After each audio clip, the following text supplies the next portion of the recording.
রাশিবিজ্ঞান ক্লাস 10 একটি পরিসংখ্যা বিভাজনের গড় 8.1 সিগমা এফআই এক্সআই সমান 132 প্লাস 5k এবং সিগমা এফআই 20 হলে কে এর মান নির্ণয় করো। তাহলে গড় বের করার সূত্র কি? গড় বের করার সূত্র হচ্ছে sigma of FI XI by sigma of FI. তাহলে কি লেখা যেতে পারে? 132 প্লাস 5k বাই 20।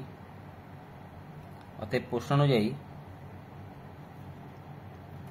কত দিয়েছে গড়? 8.1। তাহলে 132 প্লাস 5k বাই 20 সমান 8.1। তাহলে 132 প্লাস 5k সমান 8.1 ইন্টু 20। তাহলে কত হয়? 132 প্লাস 5k 162 কেটে দিলাম।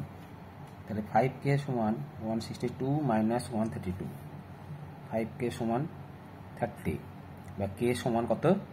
30। তাহলে k এর মান কত বেরোলো? 30। তাহলে k এর মান হচ্ছে 30। এখানে অঙ্ক শেষ। এই ধরনের অঙ্ক পরীক্ষা আসতে পারে।